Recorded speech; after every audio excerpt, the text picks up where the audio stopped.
Heredity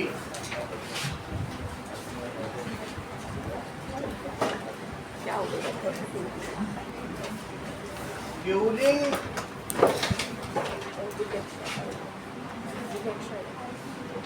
DNA replication सम कुछ ना कुछ उसमें फॉल्ट रह जाती है। रेप्लिकेशन यानी एक डीएनए से जो दो डीएनए बनता है, so some variations are introduced. Variations are introduced. समझे बात को? मान लो जैसे एक यहाँ पर डीएनए है और उसमें डीएनए में एक लड़ी है और वो अलग अलग हो गई और अब उनका होना है।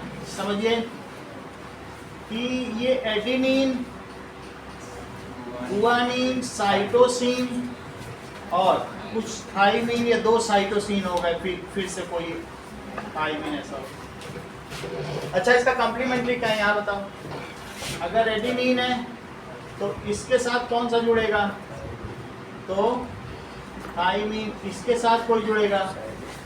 साइटोसिन। साइटोसिन के साथ गुआनिन और इसके साथ, इस वाले के साथ देखो गुआनिन और थाइमिन के साथ एडेनिन। इसके चारों तरफ धीरे धीरे डेवलप होने लगता है, फिर वो कॉइल हो जाएगा।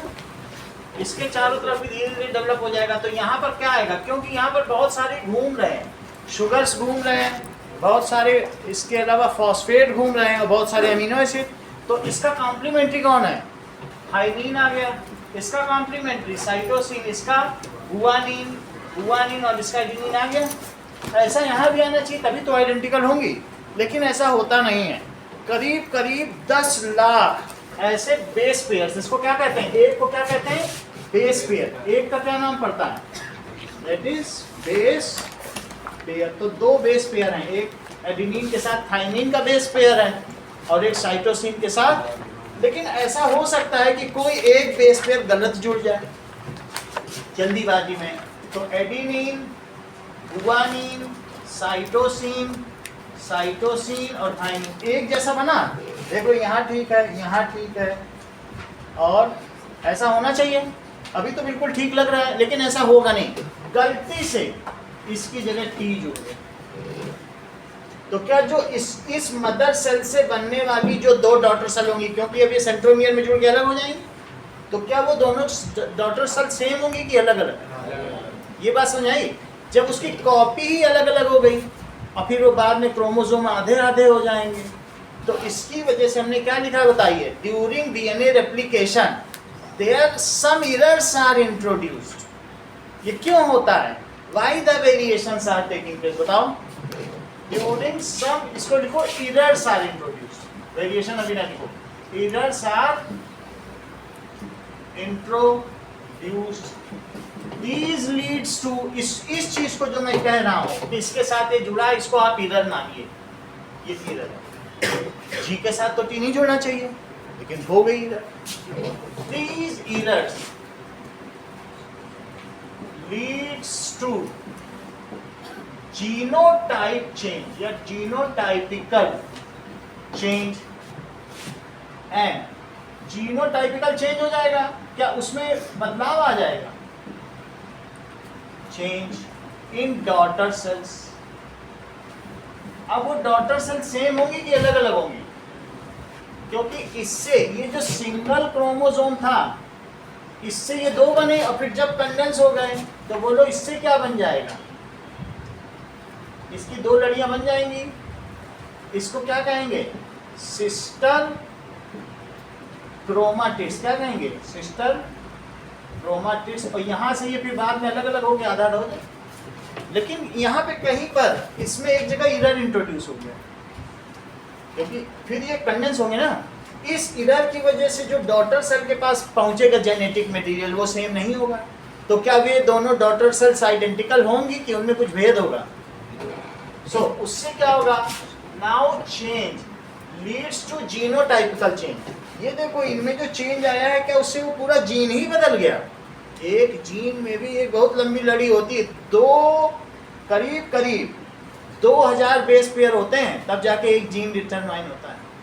एक बेस पेयर थोड़ी ना होता है, लंबी लड़ी होगी तो उतने सारे बेस पेयर लगेंगे तब एक जीन, तो क्या वो जीन ही बदल गया?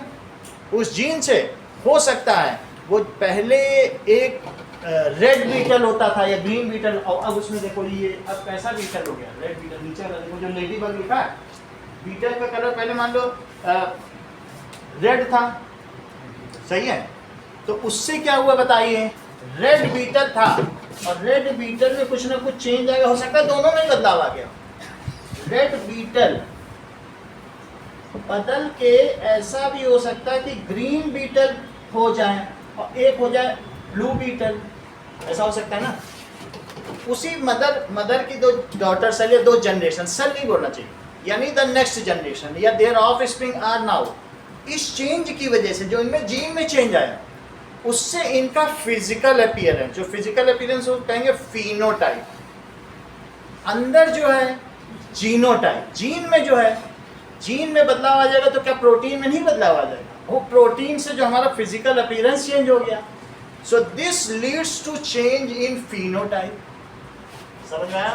तो genotype change in daughter cells, this leads to change in that is morphological change, उनके फिजिकल अपीयरेंस में चेंज आ गया। मॉर्फोलॉजी का मतलब दिखने में कैसा है, शक्ल सूरत कैसी है, उसको क्या कहते हैं? Morphology. What is the external appearance? It is known as morphology. अब क्या लिखा बताइए, जीनोटाइप चेंज, समझ में आई ना, इधर आ गया तो जीनोटाइप चेंज हो गया, जीन बदल गया तो क्या होगा तुम्हारा, उससे फिजिकल चेंज हो जाएगा। This leads to external appearance change,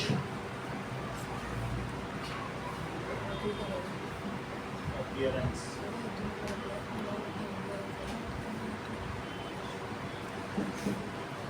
change, that is called phenotypic change।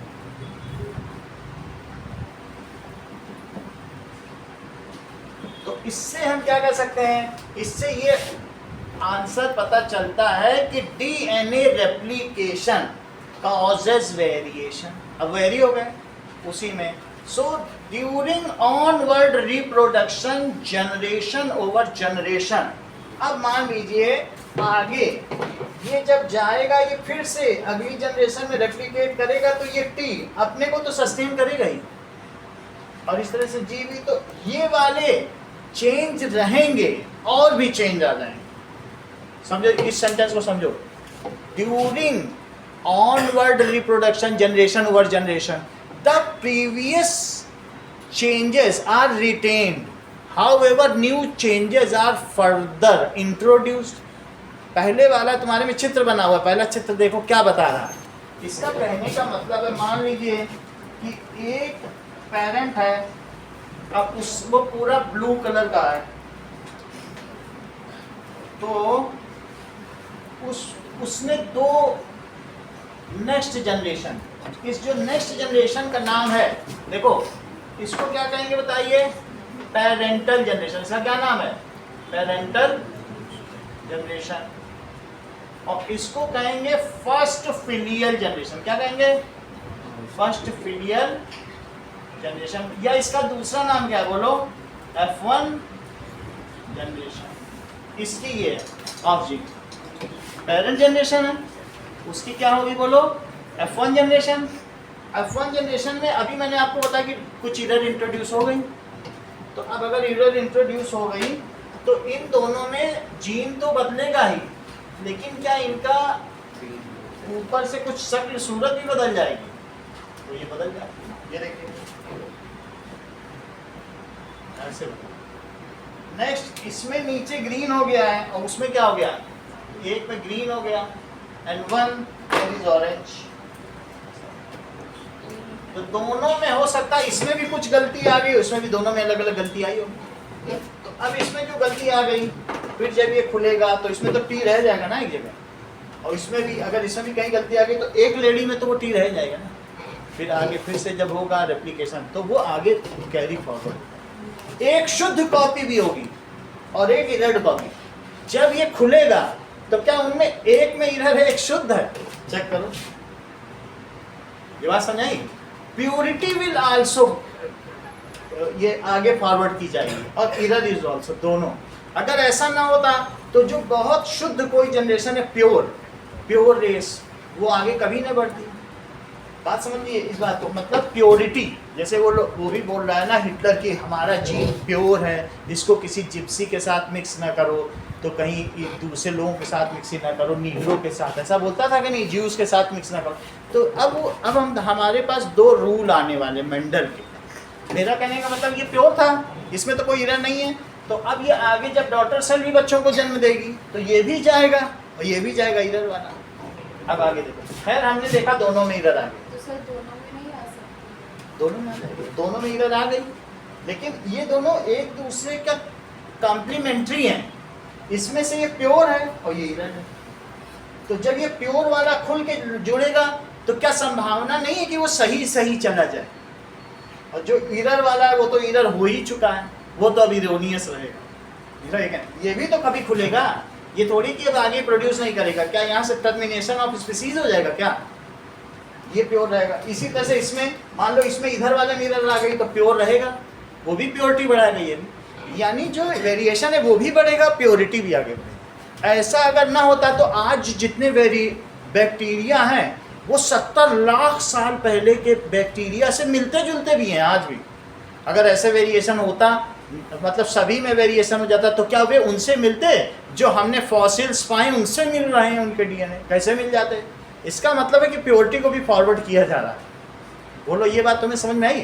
Purity भी आगे बढ़ेगी, इरर भी आगे बढ़ेगी। ठीक है, अब जरा देखो, मान लीजिए ये F1 जनरेशन है, तो ये पेरेंट है और ये इसकी प्रोजीनी है। तुम अपने पिता और माता की प्रोजीनी हो। बोलो बात समझ आई? वी आर प्रोजीनी और ऑफ स्प्रिंग, दोनों नाम लिए जा सकते हैं। हम किसके प्रोजीनी हैं? Our mother and father. ठीक है, सही। चलो, तो इसको आप कह सकते हैं this is progeny of spring. आगे देखो, इनमें फिर से इन्होंने रिप्रोड्यूस किया और इसने भी रिप्रोड्यूस किया। तो इसने जो इसकी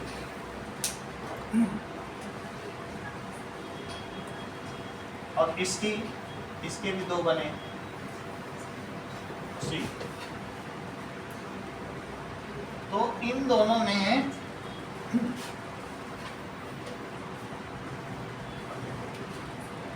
क्या हुआ है, जो इसका ऑरेंज है वो कलर तो रहा, उसने आगे फॉरवर्ड कर दिया।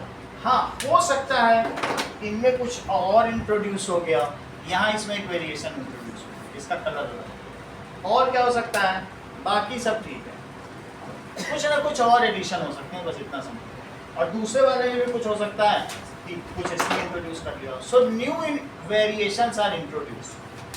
ओके, तो आपने इससे क्या देखा? यहाँ आप क्या देख रहे हो कि old variations are carried forward and new variations are again introduced. In each generation some new variations are introduced. उससे क्या होगा बताइए? Variations are accumulated generation over generation. बहुत जनरेशन हो जाएंगी तो ये बहुत ज्यादा वेरिएशन हो जाएंगे, और इससे क्या होगा? तो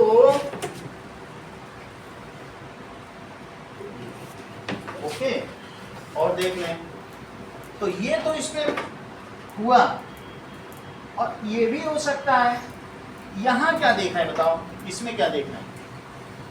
इसमें क्या देखा, इसमें क्या देखा, बताओ? तुम बता सकती हो रिया, तुम ज्यादा जानती हो। यहाँ क्या दिख रहा है, यहाँ क्या दिख रहा है? जो एरर था ना वो वापस नीचे आ गया, और जो नया एरर था वो भी क्रिएट हो गया। इन दोनों में क्या फर्क देखा तुमने? तुम ही बता सकती हो। सर इसमें एरर नहीं है ना, यही चीज है।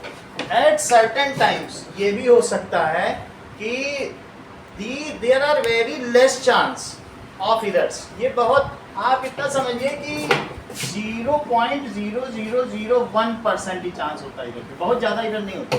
ऐसा होता तो ड्रास्टिक चेंज होता। हम अपने 5 लाख साल पुराने वालों से देखते हैं, तब भी हम उनको रिलेट कर पाते हैं जो प्राइमेट्स हैं। ठीक है, तो हम लोग तो ठीक है कि होमोसेपियंस हैं, लेकिन होमोसेपियंस है या उनसे भी पहले जो प्राइमेट्स हैं उनसे भी हम रिलेट कर पाते हैं कि जो वन मानुस और चिंपांजी हैं। तो उनसे हम कैसे रिलेट कर पाते हैं, क्योंकि बहुत थोड़ा थोड़ा variation, it is not to greater extent. और इनके पीछे भी एक प्रूफ रीडर चलता है, वो देखता जाएगा कहाँ है, उसको हटा देगा, तुम हटो, तुम कहाँ से आ गए, फिर दूसरा लगाएगा, उससे भी गलती होगी तब ये होता है। बात समझ आई? सो देयर आर अलग स्ट्रिपेज है, फिर पॉलीमरेज है, फिर ग्लूएज है, फिर स्ट्रिपेज है, अलग अलग यहाँ पर बहुत सारे एंजाइम्स काम कर रहे हैं। उनसे सबसे गलती हो जाए तब भी ये चोरी छुपे ऐसे झुक जाए, छिपा रह जाए, तब गलती हो। तो at certain times new variations are added, at certain times not added. However Riya ने जैसा बताया, sir it is accumulated generation over generation, वो लाल टोपी इन तीनों में पाई गई। तो इसका क्या नाम है बताइए? दिस इज F2 जनरेशन या सेकंड फिलियल जनरेशन। अब इसका मतलब बताएं, इसकी डेफिनेशन बताएं। This is second filial generation, F2 generation. Check करो। तो what is happened during this process? That variations are accumulated generation over generation. ये देखो,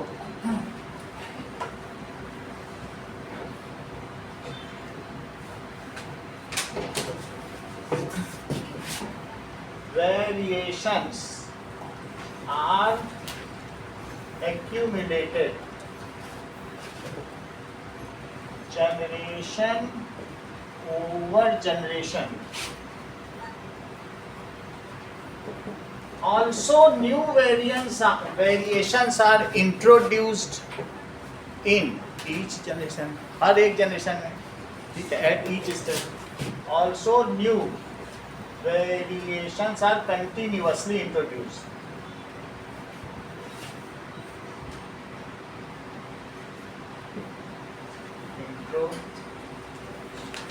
इतनी बात समझ आ गई? इससे क्या होगा बताओ?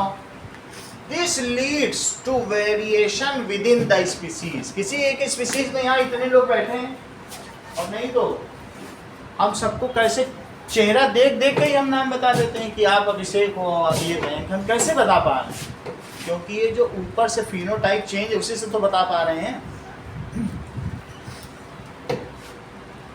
This leads to, इससे क्या होता है? Variation with in the species. This leads to variation। और इससे सोनाक्षी क्या होता है? क्या इससे चांसेस ऑफ सर्वाइवल कम होते हैं कि बढ़ सकते हैं? हाँ, विद इन द स्पीसीज। बहुत तेज सूर्य चमक गया 50-60 डिग्री, तो कुमकुम सर्वाइव कर जाएंगे, सोनाक्षी मारी जाएंगे, क्योंकि उनके स्किन का जो मेलामाइन है वो उनको इनके स्किन कैंसर से बचा ले जाएगा।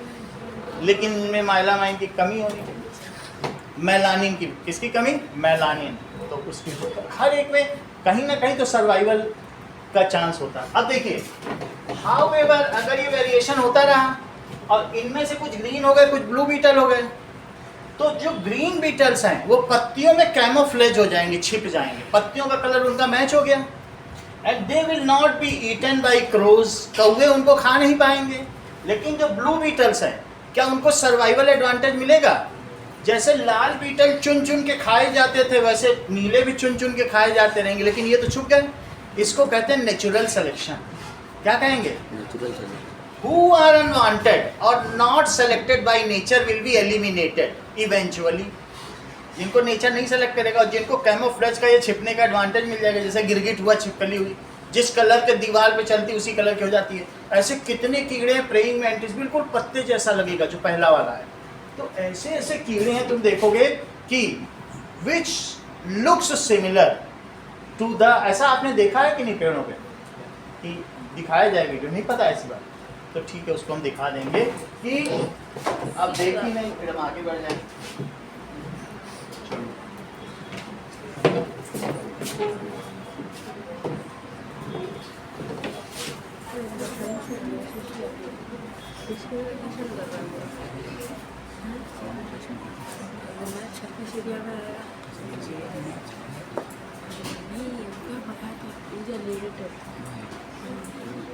पूरा का तो पता नहीं। हाँ पूरा भुट्टा करेंगे। Insects which hide themselves in nature. जितना पकड़ेगा पागल है To avoid the keen eyes of predators, these wonder bugs have become masters of disguise. मिल जाएगा, लेकिन उस रेड बीटल को मिलेगा जो रेड है? नहीं मिलेगा। लेडी बग जिसमें लिखा हुआ है, तो इसको नेचर ने सेलेक्ट कर लिया। ये अपनी प्रजातियां या जेनेटिक ड्रिफ्ट करता रहेगा, आगे और बढ़ाएगा अपनी प्रजाति, और ये टर्मिनेट हो जाएगा। So it is eliminated by nature and it is selected by nature. Why it is selected? Because it has a survival advantage. तो हम में से ये जो वेरिएशन है, क्या इस वेरिएशन से किसी को सर्वाइवल एडवांटेज मिलेगा? जो बदलता हुआ क्लाइमेटिक कंडीशन है, हो सकता है उसमें ये बेटर सूटेड हो जाए, कुछ उनको सर्वाइवल एडवांटेज मिलेगा। तो इस तरीके से वेरिएशन से हम जो हमारे चारों तरफ की बदलती हुई क्लाइमेटिक कंडीशन है, हम उससे और कस्टम्ड होते जाते हैं, और धीरे धीरे जो अनवांटेड है वो एलिमिनेट भी होते जाते हैं। तो ये वेरिएशन जरूरी है, नहीं तो हम वही ओल्ड फर्मा या ओल्ड ही इंफ्रास्ट्रक्चर में रह जाएं और नेचर बदलता बदलता आगे निकल जाए, तो हम पीछे ही ना रह जाएं। तो क्या ये जो वेरिएशन है हमको मौका नहीं देता कि हम नेचर के हिसाब से या तो एलिमिनेट हों या सेलेक्ट हों? नेचर बदल रहा है, हम भी बदल रहे हैं, हम में से कुछ सेलेक्ट हो जाएंगे तो अच्छी बात नहीं है। सही है कि नहीं? फिर देखो, जैसे हमने बताया कि इनमें परिवर्तन होता रहेगा, और इनमें से बीच में एक नदी बह गई, और ये कुछ ऐसे हैं जो अफ्रीका के जंगलों में हो गए, और ये आर्कटिक रीजन या पहाड़ हो गए। एक पहाड़ था, और पहाड़ में बीच में क्या बह गई? नदी बह गई। तो इधर बहुत सारे शेर रह गए, उधर बहुत सारे शेर रह गए। इधर के शेर झबरीले हो गए, उनके बड़े बड़े पोलर बियर की तरह बाल हो गए, और उधर के भूरे कलर के, ब्राउन कलर के हैं। जब वहाँ का शेर यहाँ की शेरनी से मिलने आया, तो उसने अपने हाव भाव से उसको मेटिंग ही नहीं करने दिया। बोला नहीं, तुम तो किसी अलग प्रजाति के हो, हम नहीं करेंगे। ऐसे केस में अनाउंस हो गया कि अब ये शेर कहलाएगा और अब ये चीता प्रजाति, दोनों फिलाइन के हैं। फिर अब उसी चीता के बीच में एक और पहाड़ बन गया, और उसमें जब ये चीता पहुंचा चीती के पास, तो उस चीती ने उसे हटा दिया, बोला हम नहीं करेंगे। फिर बोला ठीक है, तुम तो हिंदुए हो और तुम चीता। तो बोलो ये जो स्पीसिएशन हो रहा है, क्यों हो रहा है? यानी वेरिएशन होता रहे, और वेरिएशन होने के साथ साथ क्या बताइए, ज्योग्राफिकल आइसोलेशन, नदी रह जाए। तो इसकी वजह से क्यों तुम अपने आप को नीग्रो से अलग पा रहे हो? बताओ। इसलिए क्योंकि हम आप में और उनमें कभी जेनेटिक की मिक्सिंग ही नहीं हुई। तुम कभी वहाँ गए ही नहीं तुम्हारे पुरखे शादी करने के लिए। अगर वहाँ से 2-4 निगरी ले आते तो धीरे धीरे, अगर समझो इस बात को, अगर हम लोगों की जीन एक्सचेंज होती रहती, यूरोपियन सब एक जैसे दिख रहे हैं, तुम इटली के, स्पेन में और डच में कहीं अंतर ही नहीं दिखा सकते, क्योंकि उनमें क्या हो रहा है? जेनेटिक एक्सचेंज हो रहा है। लेकिन जो डिफरेंट कंटिनेंट्स हैं, क्या उनमें एक्सचेंज हो रहा है? नहीं हो रहा है। तो जब तो इसलिए उनकी जो एक रेस है वो बरकरार रही, उसमें प्योरिटी रही कि नहीं रही। और जो एक कंटिनेंट के लोग रहे, उसमें कितने भी कंट्रीज हों, वो तो इधर उधर आते जाते रहेंगे। ये चीज़ें की बात समझ आ गई कि नहीं? तो ज्योग्राफिकल आइसोलेशन भी होना चाहिए। तुम ये नहीं सीधे कह सकते हो कि variation increases the survival advantage of survival and also leads species. इस विषय में बताया चीता से चीती, चीता और फिर वो सब, लेकिन उसके लिए एक नदी का बहना जरूरी है। तो क्या दो चीजें निकले बताओ? Variation increases the survival advantage and also variation leads evolution. तुम ज्यादा इवॉल्व हो। तुम आज क्यों देख रहे हो कि, आप समझो इस बात को, तुम ये क्यों देख रहे हो कि इजराइल बम पे बम बनाता जा रहा है और आर्टिफिशियल इंटेलिजेंस में आगे बढ़ता जा रहा है। यहीं से बटन दबाता है कि इस्माइल हानिया दब गया, वो मर गया। वो अच्छा दबाता है, वो मर जाता है, इसका नाम दब गया। वही मुस्लिम नहीं बना पा रहे, वो बना रहे, क्योंकि मुस्लिम में मामा से शादी कर लो, चाचा, उसी में जीन बढ़ ही नहीं पाया, एक्सचेंज ही नहीं हो पाया। अगर तुम सोचो दोनों स्पेक्ट्रम, दोनों क्रोमोसोम हैं, एक ही जैसे, एक ही परिवार के क्रोमोसोम हैं, उन्हीं में अगर ज़्यादा कंट्रास्टिंग फीचर नहीं है, एक इधर पेरेंटल लिया, एक मैटरनल लिया और एक पैटर्नल, दोनों के परिवार के एक शादी कर ली, कंट्रास्ट है ही नहीं। तो ऐसे में क्या होगा बताओ? जो होगा उसमें दो हमारे पास पेयर होते हैं। क्रोमोसोम हमेशा किसमें होता है?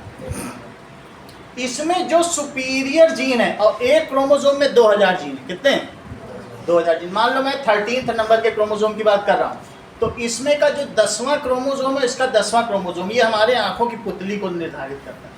तो जो डोमिनेटिंग होगा माता और पिता से, माँ के स्पर्म से मिला, पिता के ओवम से मिला, दो एक साथ पेयर है कि नहीं? पिता के स्पर्म से मिल गया, माँ के। इनमें से जो डोमिनेटिंग होगा वो रिफ्लेक्ट करेगा, उन्हीं की आंख पाएंगे। अब तुम्हारी अगर मान लो नीली आंखें हैं, तो तुम घर में जाके देखो माँ की आंख में और पिता की आंख, तो तुम्हें पता चल जाएगा कि किसकी कंजी है, किसकी नीली। बोलो इन्हीं की डोमिनेटिंग है। फिर लिख दो कि काली आंख कंजी पे डोमिनेट करती, इसीलिए मुझे काली मिली। सारी चीज देखो, अपनी नाक देखो, पापा के चारों तरफ घूमो, मम्मी के घूमो, नाकों का निरीक्षण करो। यही सब मेंडल ने किया। बोलो बात समझ आई? हर एक फीचर में। मेरा कहने का मतलब है, अगर ये जो हमने बताया, हरिशंकर चौरसिया की बेटी अनुष्का शंकर, उसने कहा इंडिया में नहीं शादी करनी, हमें कंट्रास्टिंग फीचर चाहिए। उसने घोर नीग्रो से शादी की जा रही अफ्रीका, और पूरा परिवार नोबेल पाए जा रहा, 3 जनरेशन आगे निकल गए। उसके लड़के ने भी यही कही, बोलो हम यूरोप में जाके करेंगे, सुदूर ऐसे गांव में करेंगे जिसकी जीन बिल्कुल प्योर हो, कहीं किसी से मिक्स ना, उसका भी परिवार नोबेल पाए जा रहा। ये बात समझो। सबसे ज्यादा अपंग मुस्लिम जनरेशन में है। उन लोगों को बार बार बताया जा रहा है, यूरोपियन साइंटिस्ट का पढ़ो यूट्यूब में, कि आप एक ही रेस में शादी मत करो। इससे क्या होगा, जो सिंड्रोम होता है, समझ में आया कि नहीं? ब्लड रिलेशन में शादी क्यों मना की गई है? जिससे कई सिंड्रोम होते हैं, आप छोटे, ठिगने, नाटे, बहुत सारे, और किसी का, कईयों का तो ऐसा होता है, मुस्लिम परिवार में जाओगे तो ये आगे चेस्ट बहुत बड़ा निकला रहेगा और छोटा सा व्यक्ति रहेगा। ये कॉमन एक सिंड्रोम है जो कि मुस्लिम आबादी में हर 100 में 1 मिलेगा, इतना बड़ा पाया जाएगा। और उसका कैसा बॉडी रहेगी कि छोटा छोटा रहेगा और ऐसा रहेगा, और ये शरीर ऐसे रहेगा। देखा है तुमने? ऐसा बिल्कुल, ये छाती ऐसी रहेगी और ये ऐसा। ने देखा है सर? देखा जरूर होगा, नहीं तो मुस्लिम आबादी में चले जाना।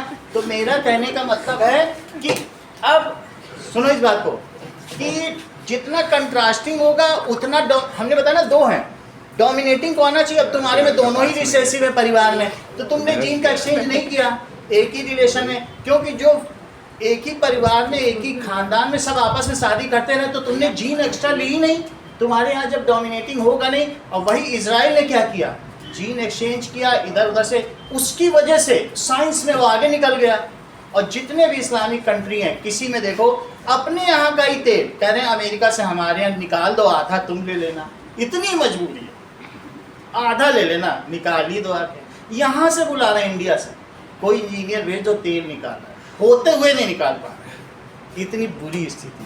तो आप समझ रहे हैं ना कि what is the importance, variation का बहुत इंपॉर्टेंस है। लोग मांगते हैं वेरिएशन कि और वेरिएशन आए उनकी जनरेशन में। जो इंटरकास्ट मैरिज करते हैं, इंटररेशियल मैरिज करते हैं, इंटररेशियल का मतलब है कि नॉर्डिक आर्यन ने नीग्रो से शादी कर लिया, जिप्सी से, इसको कहते हैं इंटररेशियल। एक रेस ने दूसरी रेस से शादी कर ली, कितना जीन का एक्सचेंज कर लिया उसने, अपने खानदान को ही आगे बढ़ा।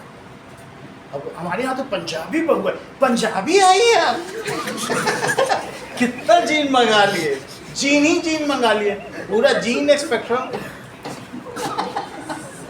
होता नहीं है। तो ये लोग कुछ नहीं है, जब वो कहेंगे पंजाबी बहू आई, इसका मतलब है जीन एक्सपोर्ट करके लाए। जैसे कहते नहीं कि हमारे यहाँ तो हमने तो सिंधी और साहिवाल गाय ले बाल्टी भर भर के दूध 6 बाल्टी देती सिंधी से, क्यों लाते हैं? एक हमारे यहाँ की गाय और एक सिंधी साहिवाल, बात समझ आएगी नहीं? इसीलिए जीन के एक्सचेंज से ही तो सब है। तो मेरे कहने का मतलब क्या हुआ बताइए?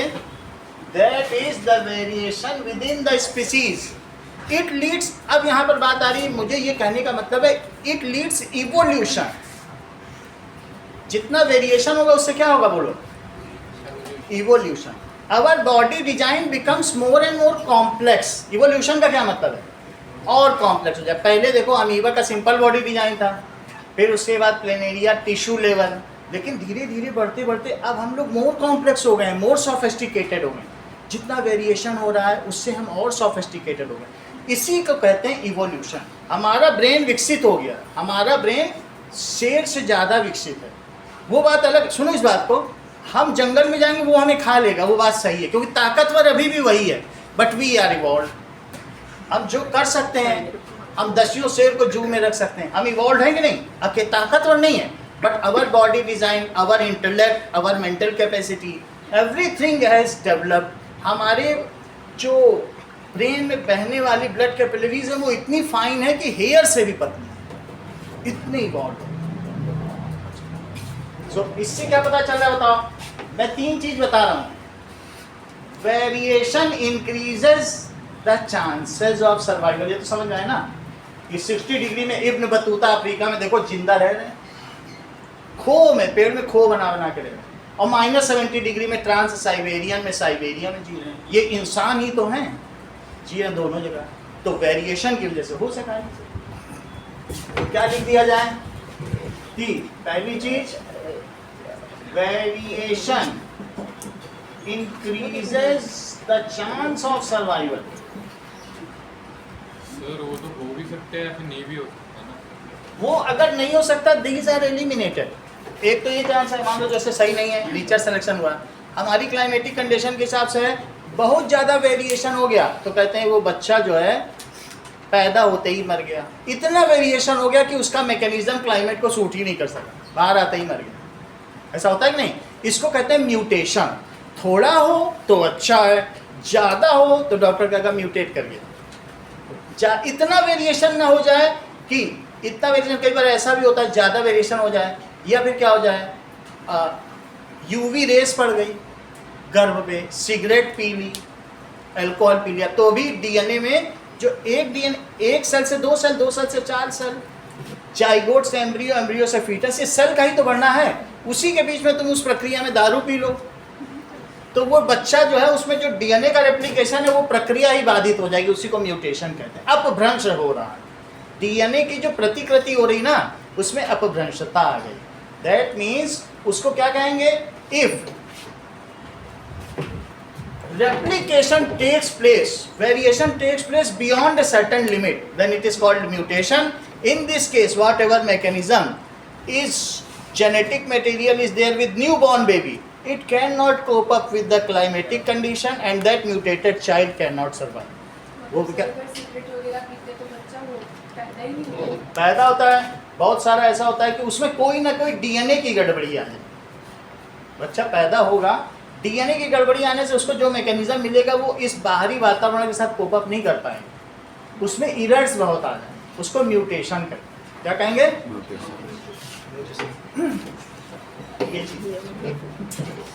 Variation increases the chances of survival. किसका? Chances of survival of species. Individual का कोई फायदा नहीं है। हाँ, बहुत ज़्यादा वेरिएशन है तो मनुष्य जाति बहुत परिवर्तन हो गया, तो ये तो अफ्रीकन जी जाएंगे या रशियन जी जाएंगे, लेकिन मनुष्य तो जी ही जाएंगे ना। अगर हिम युग आ गया तो साइबेरियन जी जाएंगे, सूर्य चमकता रहा, दैट इज स्कॉर्चिंग सन, तो अफ्रीकन जी जाएंगे।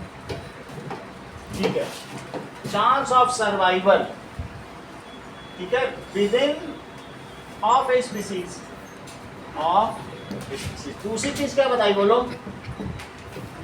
वेरिएशन लीड्स इवोल्यूशन, ये इवोल्यूशन को लीड करता है।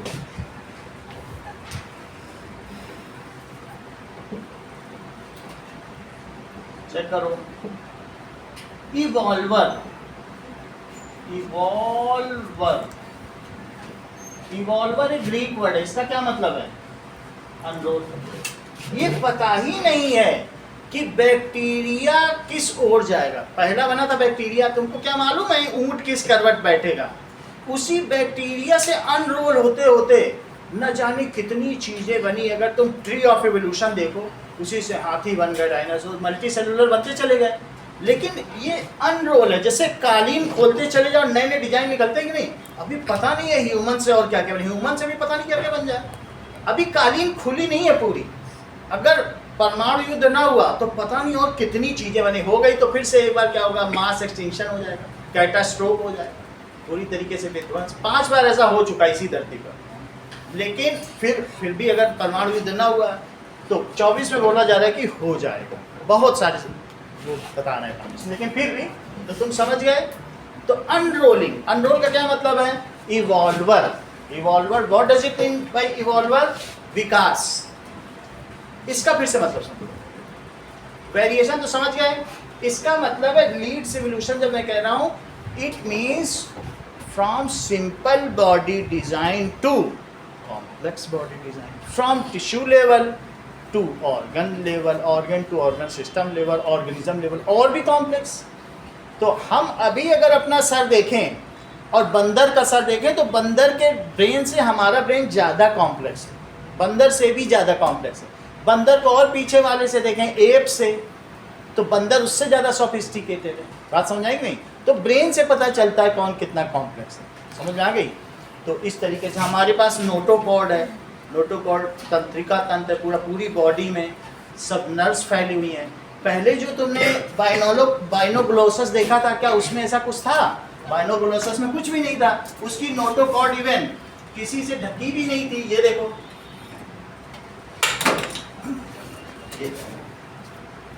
ये चीज इसके पास नोटोकॉर्ड है, ये प्रोटोकॉर्डेटा है, लेकिन ये इसकी ढकी नहीं है। और हमारे नोटोकॉर्ड में क्या है, जो पीछे चोटी सी है उसके ऊपर स्पाइनल कॉर्ड है, उसके ऊपर क्या है?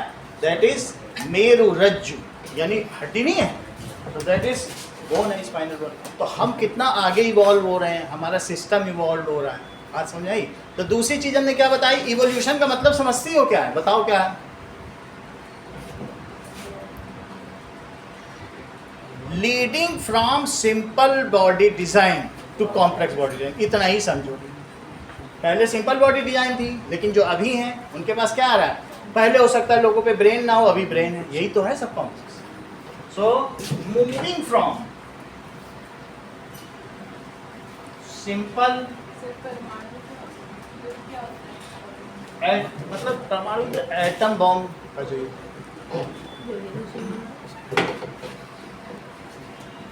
डिजाइन वो आवर एनवायरनमेंट में आएगा, उसमें ही nuclear to complex body design. और तीसरी चीज क्या बताई, बोलो? इवोल्यूशन तो होगा, इवोल्यूशन लीड्स टू स्पीसीएशन, नई नई जातियां नहीं बनेंगी। Evolution leads to speciation. तो ये बात यहाँ पर बताइए। अब आगे देखो, इन टेक्स्ट क्वेश्चन करो पहले दो।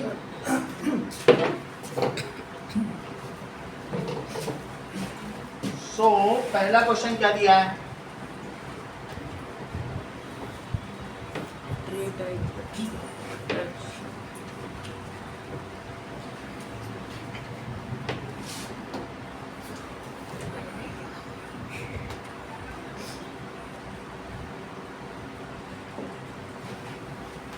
A trait A exists in 10% population of a asexually producing species and B exists in 60% of same population. Which trait is likely to have arisen earlier? Mayank, 10% लोगों के पास कोई ट्रेट है, मतलब चाहे कोई कलर का ट्रेट हो और कुछ दूसरा ट्रेट है, या नाक के डिजाइन का हो, कान के डिजाइन का।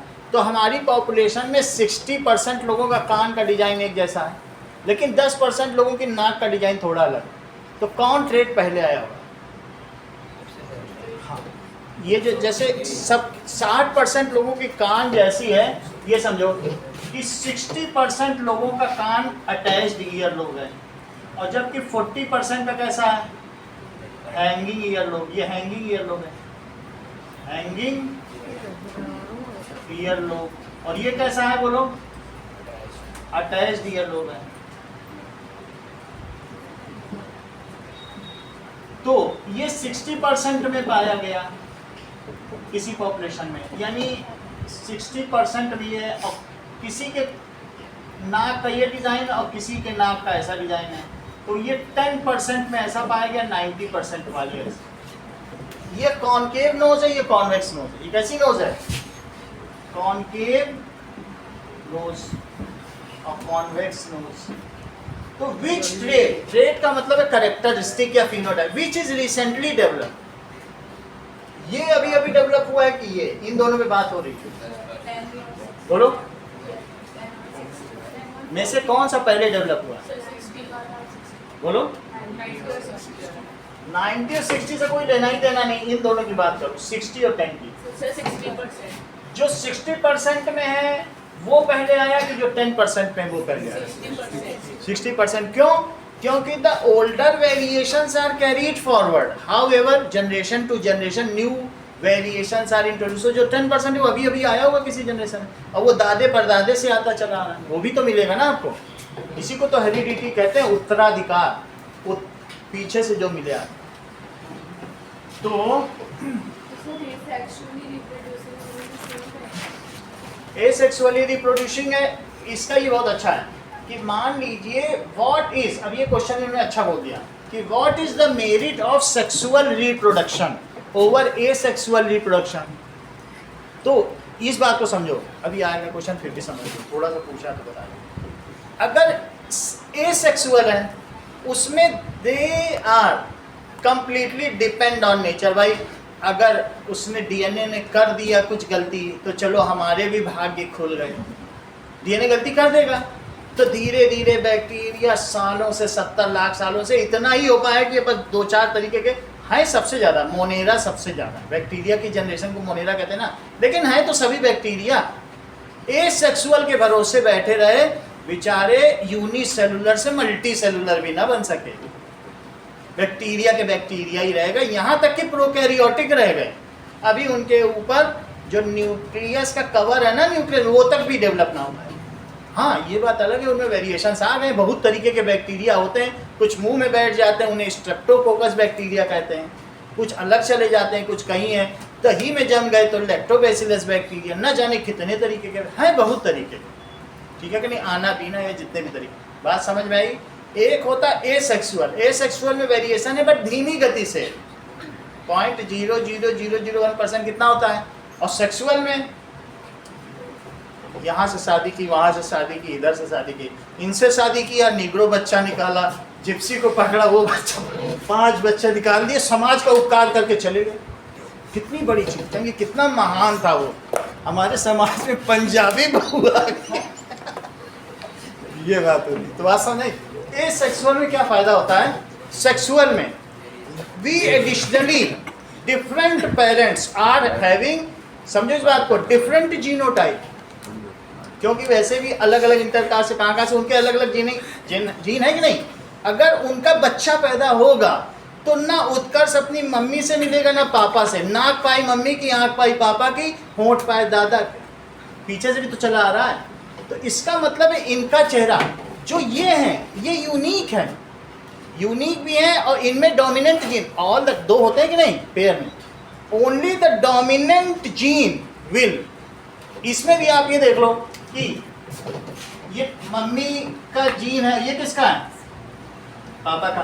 तो मान लीजिए इसमें ये पूरा क्रोमोसोम है, ये क्या है, और ये कौन सा क्रोमोसोम है, बोलो 13th क्रोमोसोम है, क्रोमोसोम।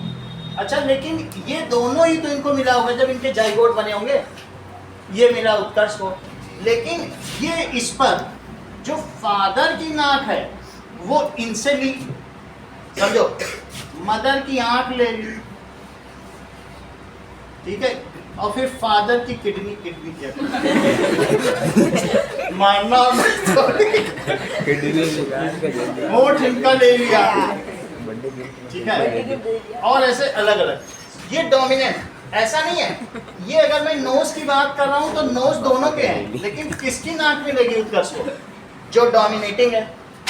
तो इस तरीके से, और इस तरीके से लिप्स किसके मिले, मदर के, आईज किसकी मिली। मेरा कहने का मतलब है इसमें 2000 जीन है, एक क्रोमोसोम में कितनी जीन है, 2000 जीन, और अलग अलग जीन अलग अलग फीचर डिसाइड कर रही है। बोलो बात समझाई। सर उनके फादर को भी तो उनके फादर का डोज मिला होगा, तो फिर उनके फादर को मिला। अब उनकी बॉडी में सब सोमा सेल है, सोमा सेल ने अपने आप की मियोसिस करके आधा आधा बना लिया, जो भी है, तो लेकिन वो सभी जो है आइडेंटिकल है, उन्हीं में से कोई एक है जो उनके भाई उनको फादर मदर से मिला, उनकी बॉडी में जो है आधा आधा हो गया। जब इसका डिवीजन होगा ना, ये फादर की बॉडी के सेल का डिवीजन होगा तो एक ये भी स्पर्म बनेगा, एक ये भी स्पर्म बनेगा। वो वही तो है ना, जो बॉडी सेल से ही तो स्पर्म बनते हैं। अब बॉडी सेल से हुआ बनती, बोलो समझ में आ गई नहीं? उसके अंदर में नहीं जाएंगे, वो सब आप समझ सकते हो कि बॉडी सेल से ही तो बनते हैं सब स्पेक्ट्रम। लेकिन मेरा ये कहने का मतलब है, ऐसा होने से क्या हुआ, इनको इनमें जो फीचर है वो माता और पिता के जो दोनों के डोमिनेंट ही मिले हैं। समझ आ गई बात कि नहीं?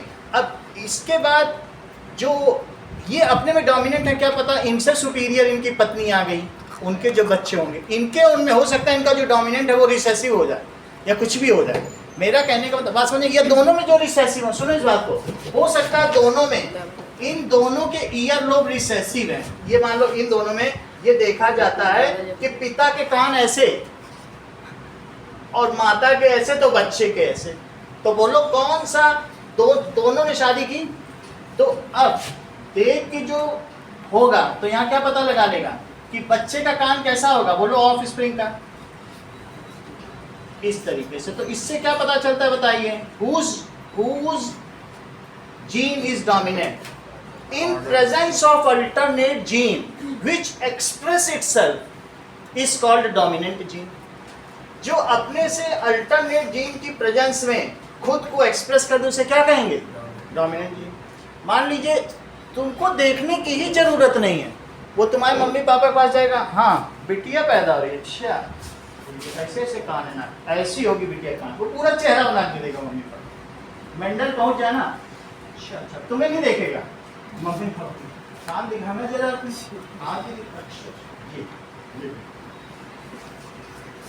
इसी को तो हम पढ़ने जाना है, that is law of heredity. समझ में आ गई बात? अब देखो फिर ये कब होगा, इस चीज को समझो, यानी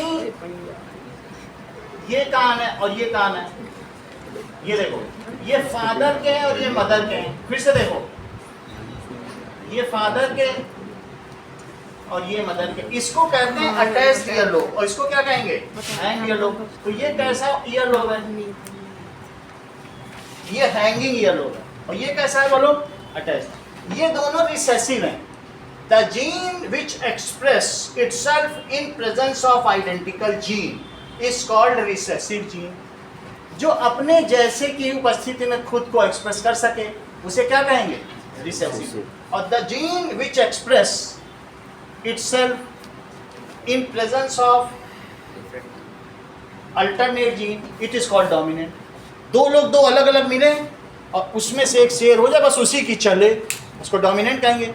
और दोनों ही कमजोर कमजोर मिल जाएं तो दोनों की चलेगी, वो रिसेसिव हुए। दो अलग अलग मिले, अलग अलग लोग हैं, जिसकी चल जाए वो डोमिनेंट है, जो बच्चे में आ जाए वो डोमिनेंट। बोल बात समझाई? जिसने अपने आप को एक्सप्रेस कर दिया वो डोमिनेंट। ओके, अगला क्वेश्चन देखो क्या दिखाया गया, बोलिए। अभी इसके बारे में बताएंगे, थोड़ी सी बात बताइए। सो दैट इज एज, क्या लिखेंगे इसमें कि जो वेरिएशंस होते हैं वो क्या होते हैं? दे आर, क्या होते हैं? वो आगे बढ़ाए जाते हैं, कैरीड फॉरवर्ड ना।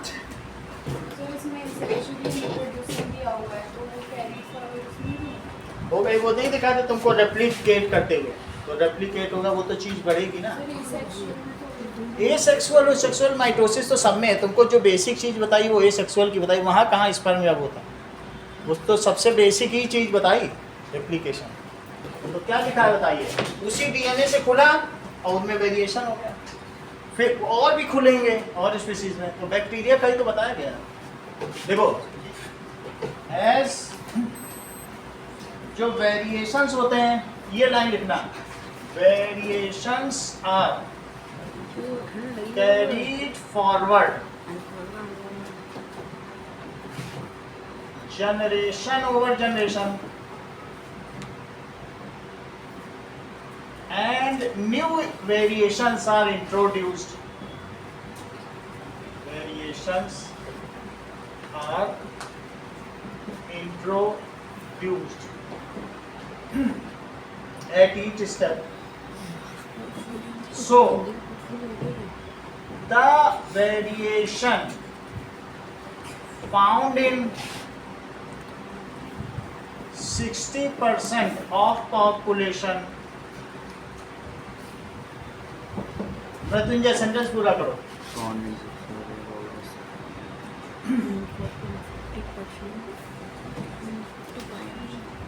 Sir, and 40% of population ये समझ ही नहीं पाते हैं गुरु. कितनी छोटी सी और इतने 15 मिनट से बोल रहे हैं, तुमसे 2 वर्ड नहीं बोला गया.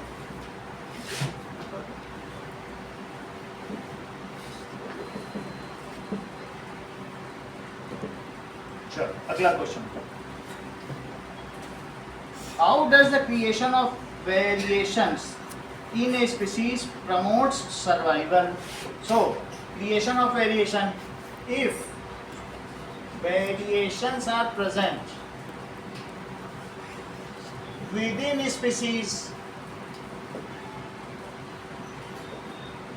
and किसी प्रजाति में मान लीजिए बहुत सारे वेरिएशंस हैं, भिन्नताएं हैं किसी प्रजाति में, and there is some sudden climatic change हो जाता है.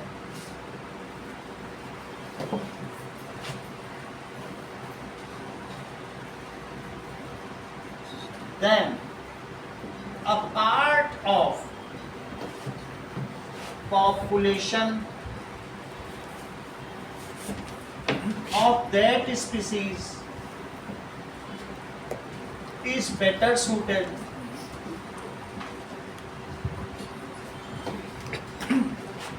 कुछ बेटर सूटेड हो जाएंगे.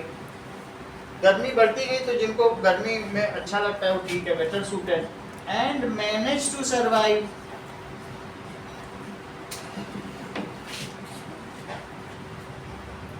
While rest of population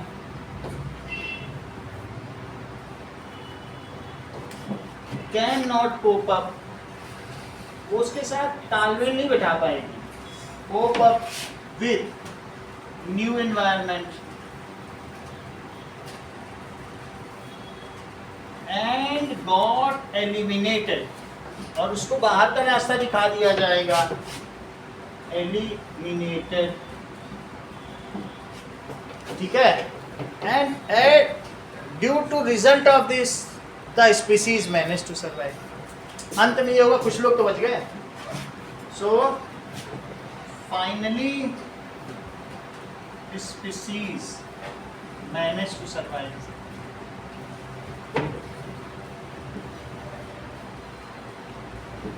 So it is beneficial to survival. So it promotes survival.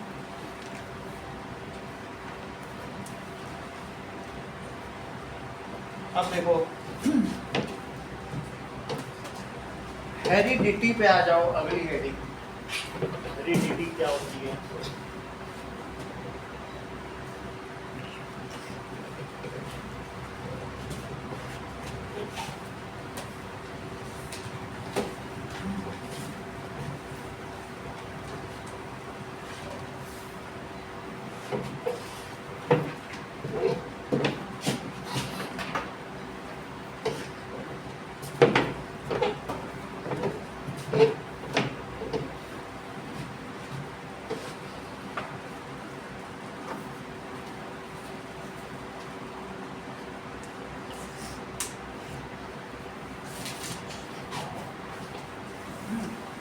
Hang rear lobe and attached ear lobe.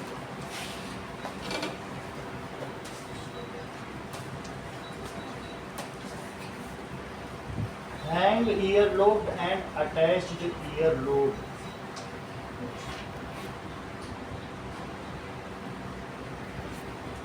So let us see these images. E. ये देखो, इससे क्या पता चलता है कि एक के कैसे कान है, दैट इज इसके अटैच हैं और इसके कैसे हैं, लटकते हुए. तो किसी किसी के अटैच हैं तो इससे देख के पता लगाया जा सकता है कि कान अगर अटैच भी हो सकते हैं और हैंग भी हो सकते हैं. It is. अब ये किसकी वजह से है बताओ? The pair of gene. जिस जीन की वजह से है इसको कहते हैं अलील्स। पूरी दुनिया में जितने तरीके के ईयर लोब हैं वो सब अलील हैं। क्या कहलाएंगे? अलील्स। समझ में आया?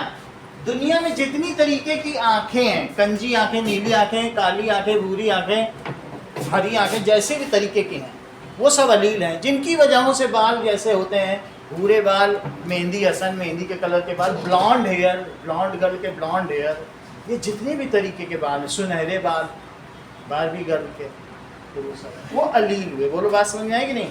फिर से समझो। Different types of iris. There are more than 60 types of iris. 16 Here are the types first are- three: bearded iris, Siberian iris, and yellow iris. Blue eye and black eye, दोनों में फर्क किया जा सकता है कि अलग अलग तरीके की आईज देखो। तो ब्लू वाइट तो तुम समझ रहे हो ना कि ऐसी आंखें, और ब्लैक, तो ये डिफरेंट अलील्स हो गई। बात समझ आ गई कि नहीं? अलील्स हो गई। अब आगे देखें। रोल्ड टंग एंड फ्लैट टंग, इसको भी देखो। ये दीज आर द डिफरेंट। कोई कोई अपनी जीभ को कैसे कर लेता है, ऐसे रोल कर लेता है, कर कोई, कुछ लोग नहीं कर पाते हैं, लेकिन कुछ लोग ऐसे अपने कर लेते हैं, इतना रोल कर लिए, ठीक है। और कुछ लोग तो थोड़ा भी नहीं मोड़ पाते हैं, ये रोल कर ली है। और कुछ लोग ना मोड़ सके तो उसे क्या कहेंगे? Flat tongue. So these are. और कुछ लोग ऐसे भी मोड़ लेते हैं, ये भी है, ऐसा होता है। अलग अलग तरीके से कुछ लोग ऐसे मोड़ लेते हैं कि पीछे की ओर, ठीक है। ये देखो, these are the different types of tongues. Okay, so ये यहाँ पर दिखाया गया। ओके, ये देखो ऐसे कुछ लोग मोड़ मार लेगा, लेकिन सब नहीं कर सकते। स्ट्रेचिंग कर रहे हैं। चलो, अब आगे की बात करते हैं। तो ये हमने देखा कि देयर आर डिफरेंट ट्रेड्स। इसको क्या कहते हैं? अलग अलग ट्रेड्स हैं अटैच्ड और अंग ईयर लोब के बारे में। अब देखो, some traits are inherited traits while others are, ठीक है। Okay,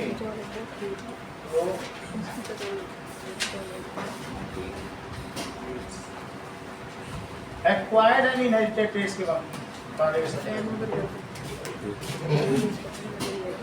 Acquired traits and inherited traits. Traits are two types. Traits का क्या मतलब है? That is the characters or features. The traits which we acquire during lifetime is called acquired traits. The traits which are acquired during lifetime. मान लीजिए अगर तुमने अपने जीवन में यहाँ स्कैर मार्क बना लिया, निशान, कोई कट लग गया, तो क्या वो तुम्हारे बच्चों में ट्रांसफर होगा? नहीं होगा, क्योंकि उससे तुम्हारे जीन में ही परिवर्तन नहीं आया। कोई पहलवान अगर पतला हो जाए या मोटा हो जाए भूख की वजह से, भूखमरी की वजह से, तो उससे उसके बच्चे में कुछ भी फर्क नहीं आएगा, क्योंकि उससे जीन नहीं बदला ना। Whatever trait we acquire during life time is not transferred या इनहेरिटेड टू ऑफस्प्रिंग। सांप के वो चूहे की पूंछ 20 जनरेशन तक काटी गई, लेकिन तब भी उनके बच्चे पूंछ कटे नहीं हुए। इससे क्या पता चलता है कि पूंछ के काट देने से उनके जीन में परिवर्तन आ जाएगा? क्या डीएनए तो पहले ही बन गया, इतनी पूरी बॉडी में डीएनए ही डीएनए है। तो तुमने पूंछ काटी तो क्या स्पर्म बदल जाए? पूंछ से स्पर्म का क्या लेना देना, वो तो बन चुका है। तो इससे उसमें कोई परिवर्तन ही नहीं आ रहा है, तो उनके आगे आने वाले बच्चे भी पूंछ वाले हुए। ऐसा बहुत सारे बायोलॉजिस्ट ने किया। So the traits which are acquired during lifetime are called acquired traits, and these are not transferred to next generation. During lifetime are not passed. ये किसको नहीं पास किए जाते बोलो? To next generation या offspring. These are acquired traits. तो example क्या है? स्कैर मार्क, कोई एक चोट का निशान, scare mark on hand. What is inherited trait?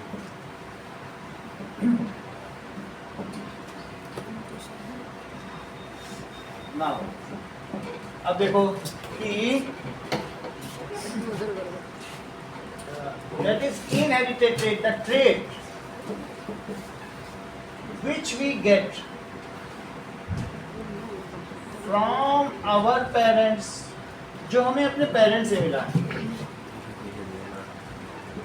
is called, उसे क्या कहेंगे? Inherited trait. It is passed to next generation. Passed to.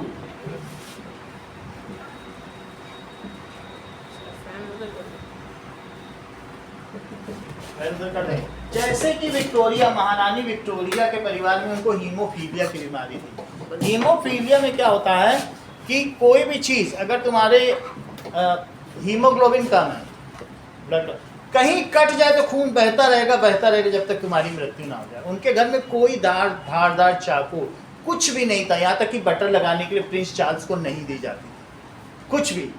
ये जो बीमारी थी उस डायनेस्टी के लड़कों में फैलती थी, लड़कियों को नहीं होती थी। हीमोफीलिया में अगर कहीं जरा सा कट भी लग जाए पूरे जीवन पर्यंत में वहीं से खून बहता रहेगा, उसे रोकने का कोई उपाय नहीं, क्योंकि उनका ब्लड क्लॉट ही नहीं हो रहा है। कुछ भी कर लो बहता ही रहेगा, ब्लड क्लॉट ही नहीं होता। तो जो कट ना हो पूरे जीवन में, ऐसे जीना, तो उनके पूरे थी तो घर में कोई चीज़ धारदार नहीं दी जाती थी। बात समझ आ गई कि नहीं? तो ये ऐसे बीमारी, जब मैं हीमोफीलिया की बात करूं तो ये इनहेरिटेड है। बात समझ आ गई? या तुमने जो भी फीचर्स अपने पेरेंट्स से पाए हैं वो क्या है, आप आगे के जनरेशन को भी वो ट्रांसफर करोगे, तो इनहेरिटेड ट्रेट हो गए। हो सकता है कई बार ऐसा होता है कि जो जिनके पेरेंट्स को डायबिटीज़ है, तो डायबिटीज़ भी कुछ इनहेरिटेड होते हैं, हो सकता है उनके पेरेंट्स को हो। डायबिटीज़ का एक ऐसा टाइप है जो इनहेरिटेड है, इसलिए डायबिटीज़ के केस में पूछा जाता है कि क्या आपके पेरेंट्स को था, तो फिर उसके ठीक होने के बहुत कम चांस होते हैं। समझ आई बात? चलिए, so that is, we can say that is the convex nose. इसका एग्जाम्पल वो हमने माँ बाप से पाया, हम अपने आगे के बच्चों को भी देंगे।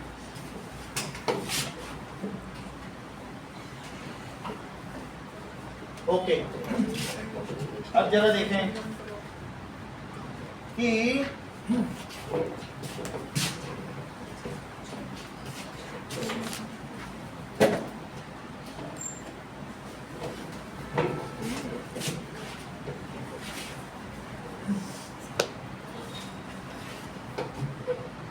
Law of inheritance.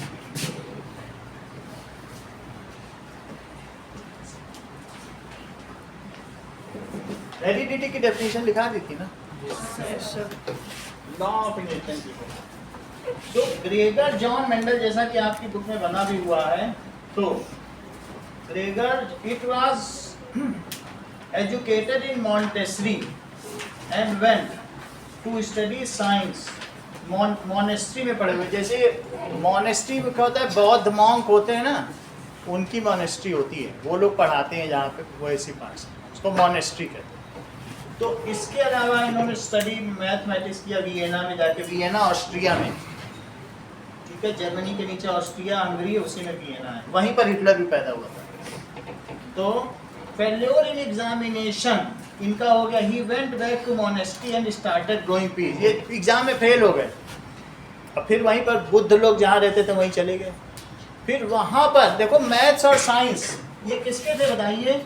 Exam in teaching, went to study science and maths. वापस जब आए तो उन्होंने वहाँ मटर उगाना शुरू कर दिया, और मटर उगाने में इन्होंने उसके ऊपर एक्सपेरिमेंट किया और क्लोजली वॉच किया, डायरी में नोट किया। हम फिलियल क्यों बोल रहे हैं? क्योंकि जितनी मटर उगी, कितनी कौन कौन सी थी, वो फाइलिंग करते थे, और इस वजह से उन जनरेशन्स को क्या कहा गया?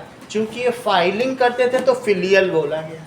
इन्होंने ही उसे फिलियल बोल दिया, तो फिर फिलियल ही चला, फाइलिंग। ठीक है कि नहीं? चलो, ओके। नाउ अब देखिए, inheritance is transmission of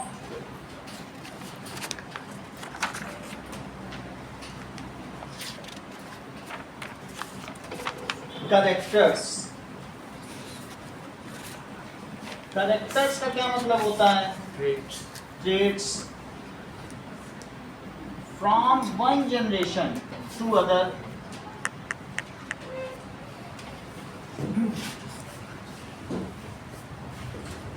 and it is controlled by gene.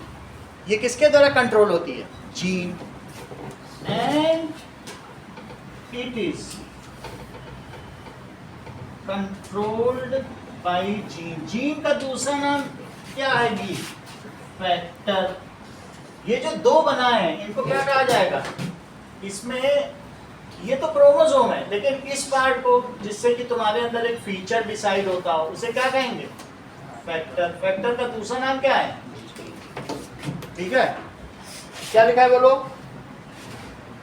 It is controlled, यानी ट्रेड्स या कैरेक्टर्स तुम्हारे अंदर किसके द्वारा कंट्रोल हो रहे हैं? जीन के द्वारा। अभी पूरी बात नहीं हुई। विच अकर्स इन पेयर, वो किसमें अकर करते हैं बोलो?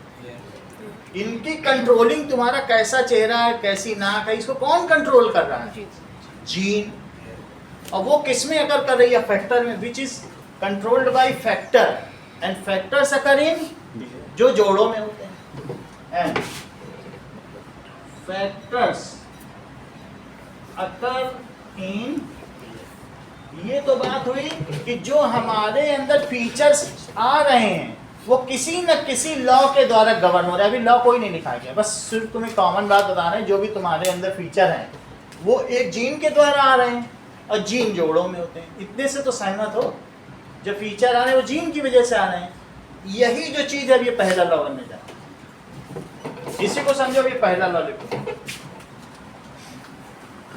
तब तक कोई ये जानता भी नहीं था उस समय, ना कोई इलेक्ट्रॉन माइक्रोस्कोप था, कि क्रोमोसोम भी कुछ होते हैं। डीएनए, क्रोमोसोम तो 75 में डीएनए पता लगा हमें। इस समय बिल्कुल धूम मच गई थी, टीवी हमारे नया नया आया था, क्रोमोसोम की खोज हुई, इतनी दुनिया आगे निकल गई। लेकिन उस समय नहीं पता था, तो इन्हीं को कहा, क्या कहा जाता है? अनुवांशिकी का जन्मदाता Gregor John Mendel.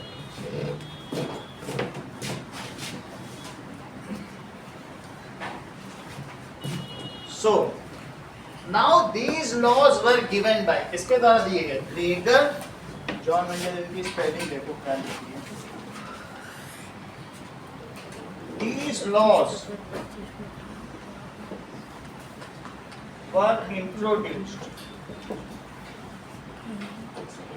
by Gregor John Mendel.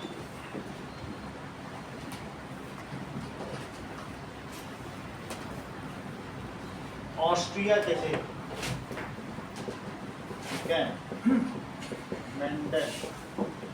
इन्होंने बताया, Gregor John Mendel. These laws of inheritance किसने दिए? 3 लॉज है, 2 तुम्हारी बुक में, तीसरा भी बता देंगे। 3 लॉज दिए गए, ठीक है। And he was known as father of genetics. Gene से जेनेटिक्स बना। जीन की जो साइंस है कि जीन फ्लो कैसे होता है, कैसे कंट्रोल होता है, उन सबको क्या कहते हैं? तो इन्हें क्या कहा गया? अनुवांशिकी का जन्मदाता। He is called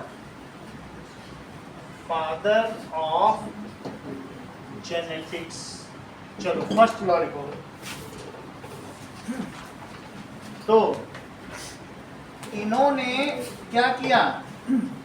हेरिडिटी के नोट्स नहीं मिले क्या आपको? तो उसमें पी के वो जो मटर के दाने हैं देखो, कुछ है? चलो कोई बात नहीं।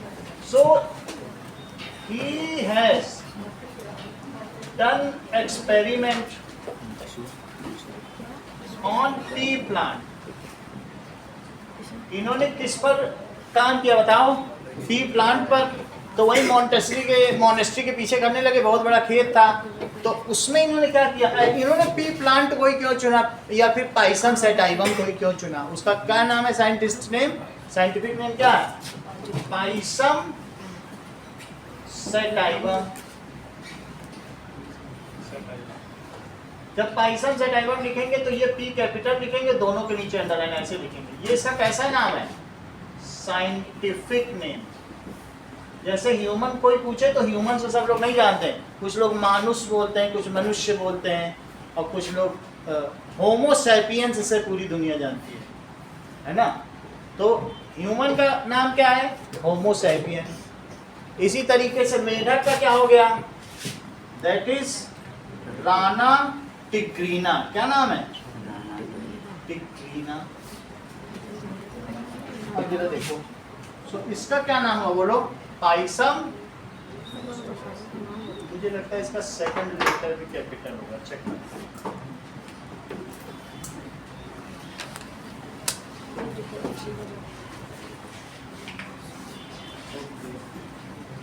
Homo sapiens. According to Wikipedia, humans or modern humans are the most common and widespread species of primate and the last surviving species of the genus Homo. Pisum sativum. तो According to Wikipedia, pea is a pulse, vegetable or fodder crop, but the word often refers to the seed or sometimes the pod of this flowering plant species. सही है, P capital रहेगा, S छोटा रहेगा, दोनों में underline रहेगी। तो ये इसका साइंटिफिक नेम है। और ये किसका नाम है? राना टिग्रीना किसका नाम है? फ्रॉग। सही है। राना कैटरीना किसका नाम है? टोड। मेढक की प्रजाति का, सबके अलग अलग नाम। चलो, तो पाइसम सेटाइवम को चुना इन्होंने। क्यों चुना? क्योंकि इसका मेच्योरिटी पीरियड 3 मंथ है। 3 महीने में मटर की फसल उगाती है, इसलिए चुना। Its maturity period is of 3 months, इसलिए इसको चुना। आसानी से इसमें क्या किया जा सकता है कि इसका जो फ्लावर है, तो मटर का जो फ्लावर देखो, तुम्हारी बुक में भी बना होगा, फ्लावर है। तो इसमें ये जो चीज है, ये देखिए, तो पॉलन अलग होते हैं, बहुत सारे पॉलन होंगे, और इसके साथ जो इसका कार्टल होगा या पिस्टल होगा। तो अब चाहें तो इनमें हम कंट्रोल्ड फर्टिलाइजेशन या पॉलिनेशन करा सकते हैं। इसमें सबसे बड़ी अच्छी चीज़ है कि इसके अंदर तो इसका ओवम होगा, हम अपनी मर्जी से इसको डाइसेक्ट कर सकते हैं, काट सकते हैं, मर्जी हो तो उसको ये जो ईयरबड है उससे लेकर इसमें डाल सकते हैं, ये सब कर सकते हैं। तो इन्होंने कंट्रोल्ड किया। एक खेत में यहाँ भी मटर उगा, एक खेत में यहाँ, इसमें सारे लंबे लंबे मटर और उधर बौने बौने। लंबे लंबे की स्टेमन काट दी, तो किसी की कोई पिस्टल काट दी, जिसका मर्जी किया, जो जैसे काटा। उसको अब हम लोग देखेंगे क्या क्या किया, लेकिन डिफरेंट बिहेवियर। ये देख लिया जितने लंबे हैं उसके सभी लंबे हो, इसका मतलब वो प्योर ब्रेड है। एक तरीके के बीज डाले, उसमें प्योर होने चाहिए। जितने बौने हैं, which are the dwarf pea plants, वो कैसे होना चाहिए? डॉफ। फिर उनका जब इन्होंने फिर आपस में क्रॉस फर्टिलाइजेशन कराया, जब एक का दूसरे में कराते हैं उसको क्या कहते हैं? Cross fertilization. तो मान लीजिए एक तरफ के सारे पॉलन हटा दिए जाएं, तो फिर वहीं के ही पॉलन से यहाँ आकर के होंगे, फिर तो और कोई तरीका नहीं बचा ना। वहीं के पॉलन से इस चीज़ को क्या करा उन्होंने? Cross pollen. सही है। सो लेट अस सी, इसलिए इन्होंने किया क्योंकि इसका मैच्योरिटी पीरियड 3 मंथ्स का है, और इसमें फीचर भी कई तरीके के हैं। इसमें क्या होता है कि जरा इस चीज को देखो कि कंट्रास्टिंग फीचर, तुम्हारे उसमें नोट्स में 7 तरीके के कंट्रास्टिंग फीचर्स दिए हैं, दिया ना। तो इसमें क्या होता है, एक राउंड पी होता है, मटर के दाने देखो, that is contrasting features of P plant. आगे देखिए कंट्रास्टिंग फीचर्स, ये हम तुम्हें दिखा रहे हैं। यहाँ देखो, कभी कभी मोटे दाने होंगे, ओके, तो इस चीज को देख लें, what are different contrasting features. So ऐसा होगा, इसको कहते हैं round pea pod and wrinkled pea pod. मटर के दानों तुमने देखा कभी सिकुड़े भी होते होंगे, ऐसा देखा है क्या? बहुत कुछ ऐसे भी दाने आते हैं जो किस तरीके से होंगे? सिकुड़े होंगे। अगला देखो, नेक्स्ट क्या है?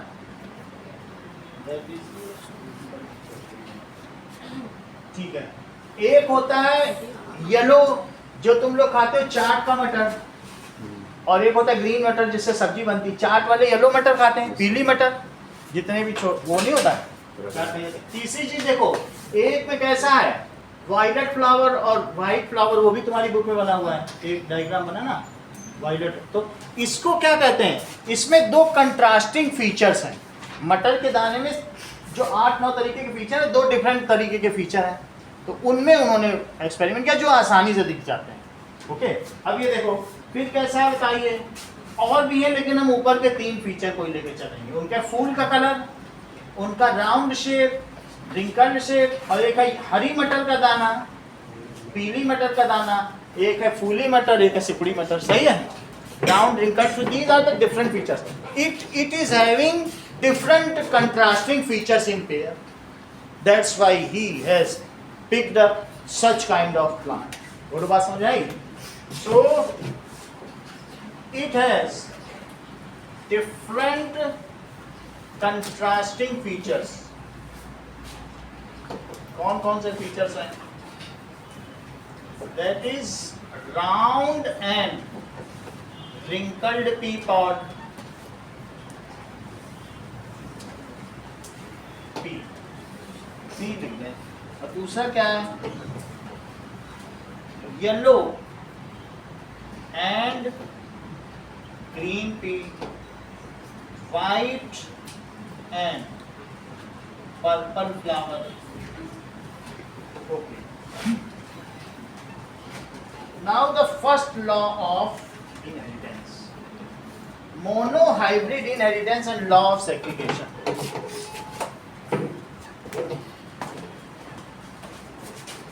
पहला लॉ देखो, एक और फीचर है, किसी को याद है तो बता दो, टॉल एंड डॉफ, ये भी तो एक फीचर है।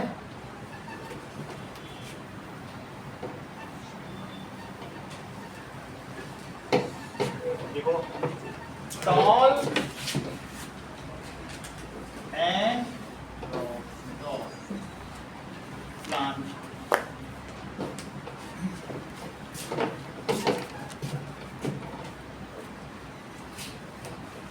Okay,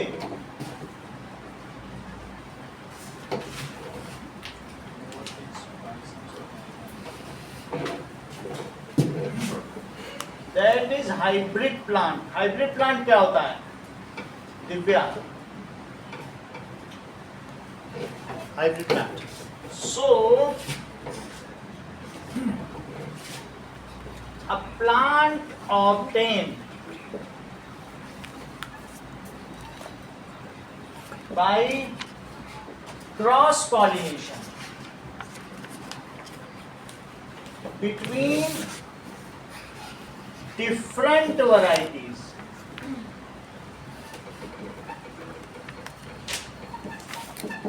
of same species.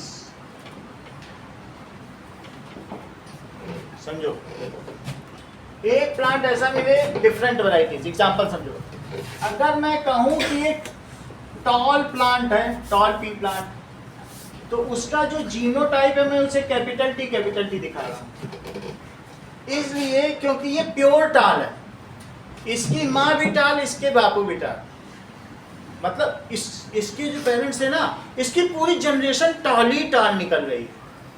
इसलिए इसको कहते हैं प्योर हाइब्रिड, या इसको क्या कहते हैं, क्योंकि इसके दोनों जाइगोट के ये दोनों जो जीन है ना वो सेम है, इसलिए इसको कहेंगे होमोजाइगस। क्या नाम है? होमोजाइगस भी बोल सकते हैं, ठीक है, क्योंकि दोनों सेम है ना। तो ऐसा है, एक बार फिर से समझो, मेरा कहने का मतलब है कि अगर फादर टॉल है और मदर छोटी है तो भी ऐसा हो सकता है कि बेटा टॉल हो जाए। तो हो सकता है कि जो फादर है वो कैपिटल टी हो और मदर स्मॉल टी हो, ऐसा हो सकता है ना। लेकिन क्या इनकी बॉडी सेल से दो डिफरेंट स्पर्म नहीं बनेंगे? मान लीजिए मेल में ही हम ह्यूमन में ले लें, और मदर ने भी 2 जीन बना दिए, और फिर जब इनमें क्रॉस हुआ तो कैपिटल टी और स्मॉल टी बन गए। लेकिन तुमको मालूम है कि जो टॉलनेस है वो डॉफनेस पे डोमिनेट करती है, वो अपना फीचर दिखा देगी और जो बौनेपन है उसको छिपा देगी। दैट विल बी हिडन, जो अपने को दिखा सके, which manifest itself, it is called the dominant feature. तो अगर तुमने प्योर टॉल लिया है और होमोजाइगस है, ये भी होमोजाइगस टॉल है। होमोजाइगस का मतलब है दोनों जीन एक जैसे हैं, और ये होमोजाइगस क्या है? डॉ, इन दोनों से इनके जो दो पॉलन बने, इन दोनों से जो भी इनके ओवा बने, इनके बीच में क्रॉस फर्टिलाइजेशन हुआ, पॉलिनेशन हुआ, क्रॉस पॉलिनेशन हुआ, फिर फर्टिलाइजेशन हुआ, जो बना वो हेटेरोजाइगस। उसके पास दोनों है जीन, लेकिन फिर भी मैनिफेस्ट तो वही होगा जो डोमिनेटिंग है। तो आपको ये ध्यान रहना चाहिए कि टॉलनेस डोमिनेटिंग है, आपको ये भी ध्यान रखना चाहिए कि राउंड डोमिनेटिंग है रिंकल्ड पर। अगर हेटेरोजाइगस होगा, उसके पास एक राउंड का जीन है, एक रिंकल्ड का, तो राउंड ही मैनिफेस्ट होगा। इसको ध्यान रख लीजिए कि येलो ही डोमिनेटिंग है। और इन दोनों में, व्हाइट और पर्पल में, बुक में देखो तो देखो पर्पल डोमिनेटिंग है। समझ में आ गई बात कि नहीं?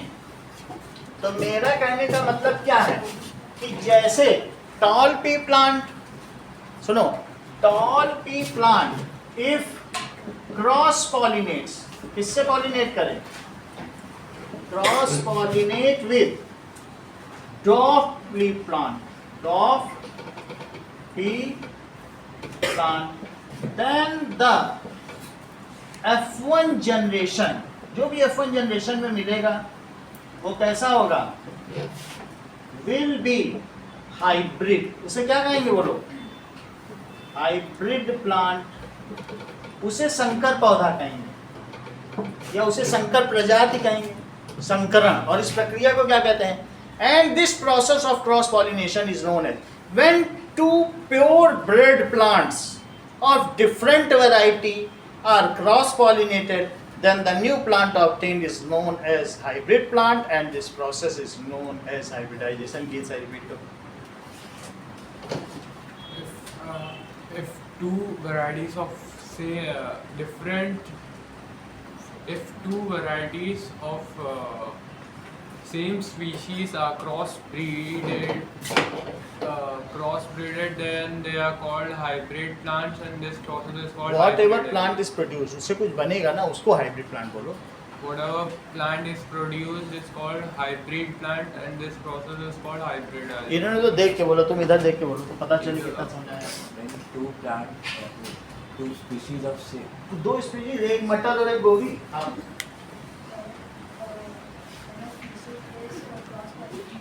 तो एक इसमें तो ये तो बताओ कि वैरायटी अलग है, बोलो।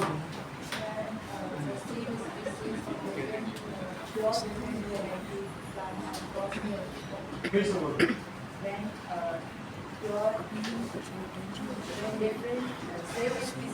स्पीशीज पहले क्यों बोल रहे हो? When different varieties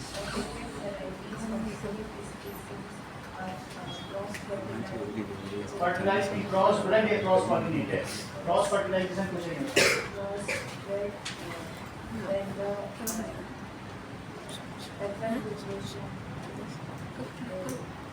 Then whatever, ठीक है, plant is produced, whatever plant is produced is called hybrid plant, and this process is known as hybridization। अभी पूछने की जरूरत है, बोलो। लिखा दो। चलो, अभी भी बात कर पूरी नहीं है।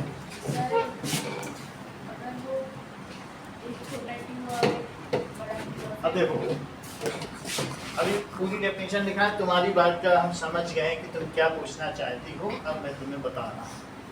चलो, जो इन्होंने पूछा है उसका मतलब समझो कि देखो, डोमिनेंट जीन क्या होता है?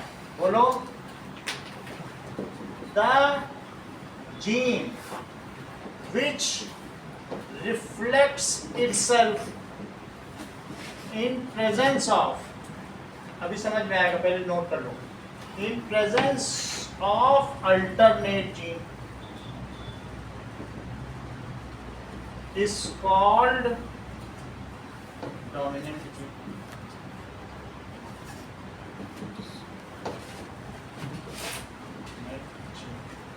रिसेसिव जीन लिखो। रिसेसिव जीन क्या है? The gene which reflects itself in presence of identical gene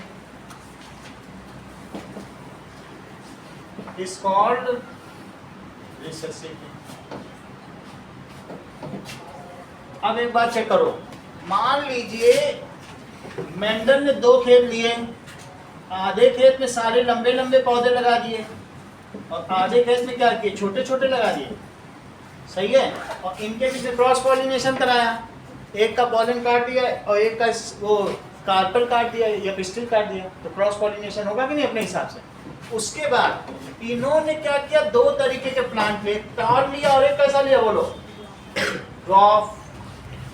check करो सुझाएं, इसको कहेंगे पेरेंटल क्रॉस। क्या कहेंगे, पेरेंटल, ये पेरेंट्स हैं जो पहले पहले लिए हैं, ये पेरेंट्स लिए, और ये कैपिटल टी, और इसे क्या लिया, यानी इसे होमोजाइगस टाल कहेंगे, प्योर टाल। उनके परिवार में अगर शादी बारात निकले तो सब लंबे लंबे जा रहे, चाचा ताऊ मामा बउआ सब लंबे लंबे, क्या होमोजाइगस बारात जा रही, और जिसमें आधे लंबे आधे ठिकने, बोलो सब हेटेरोजाइगस जा रहे, बोलो बात समझ आई।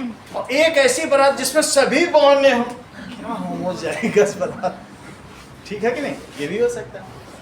सभी ठिकने तो भी होमोजाइगस, सभी लंबे तो भी, इनकी करीब बारात। अच्छा पेरेंटल क्रॉस देखो, इसको क्या लिखेंगे, लिखो फिनोटाइप ऑफ पेरेंट, इसको लिखो जीनोटाइप ऑफ पेरेंट, जीन है ना ये, फिजिकल फीचर तो फिनोटाइप लिखो है ना, phenotype of parent, phenotype of parent, और इसे क्या लिखोगे बोलो, जीनोटाइप। पेरेंट भी लिखने की जरूरत नहीं, बस फिनोटाइप, फिनोटाइप। पेरेंटल क्रॉस हो गया, तो इट इज पेरेंटल जनरेशन का हो गया। अब इससे making of gametes, formation of gametes, बोलो इससे क्या क्या बनेंगे, इनको बस टूटना है, 2n से nn बनना है, तो जिसके पास सब टी ही है तो वो जो स्पर्म बनाएगा या पॉलन में आएगा टी ही बना पाएगा। आधा तो हो गया ना, समझ, हाफ हो गया तो पूरी बॉडी में पेयर्ड होते हैं, और बोलो स्पर्म में आधे होते हैं कि नहीं, लेकिन जिसका पूरा पेयर ही टी का हो, पूरी बारात ही टी की हो, आधा भी होगा तो भी टी होगा, उसके पास कोई अल्टरनेट ही नहीं है ना। और ये क्या बनाएगा, ये, अब जरा देखिए इसे क्या कहेंगे बोलो, फॉर्मेशन किसका हुआ है बोलिए, फॉर्मेशन ऑफ गेमीट, गेमीट बन गए। अब चेक करो, ये सारा तुमने पिस्टल रख दिया और वहां पे सब स्टेमन रख दिया, पॉलन, ये फीमेल रख दी, उधर क्या कर दिया मेल, वहां से अब उड़ के आएंगे इंसेक्ट आएंगे, तितलियां आएंगी, इन्हीं से इंटरक्रॉस होगा। कोई तरीका है, और कहीं भी चारों तरफ कपड़ा लगा दो और कहीं से इंसेक्ट आ ही ना सके, पूरा बंद कर दो, या खुद मैनुअली कर करके ईयरबड से करो, उसका उसमें टेस्ट करो।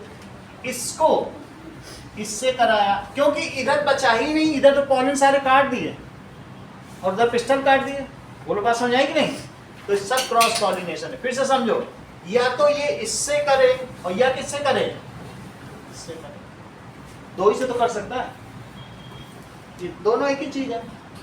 ये देखो, ये किससे करे, इससे कर ले या किससे कर ले, इससे। इसका female part of reproductive organ उसके मेल पार्ट से कर रहा है।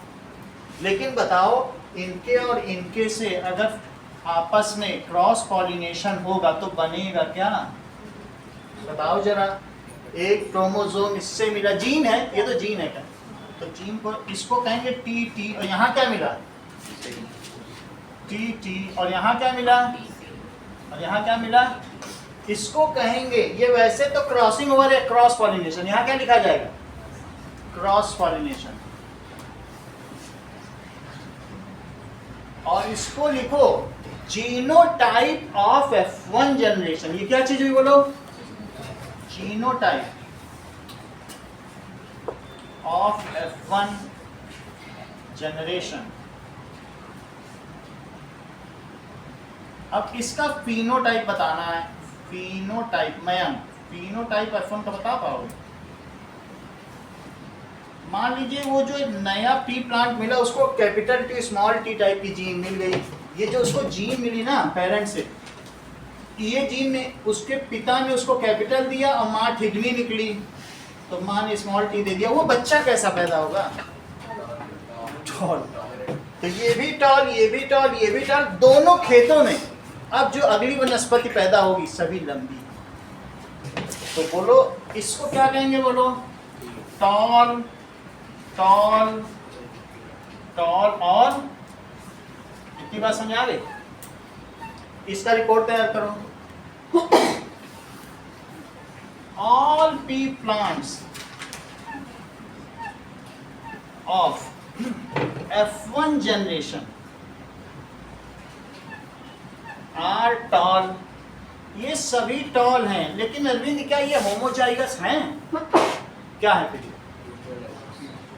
क्योंकि इनमें आपस में जो जीन है वो अल्टरनेट पेयर में है, बट हीट्रोजाइगस। ये कैसे हैं? और इनका जो जीनोटाइप है वो क्या है? टीटी ऑफ जीनोटाइप क्या है?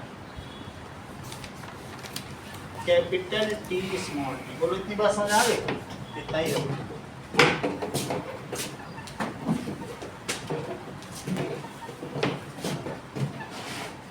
इसे और समझाएंगे, नहीं समझ में आया तो कोई बात नहीं, भी अगली बार तो बोल। ह्यूमंस में सेम रहता है। सब ऐसे ही ह्यूमंस का भी वो ऐसा चार्ट बनाना, अभी कुत्तों का बनवाएंगे ना, वो पे नहीं है, कुत्ते कुतिया का वो बनाओ।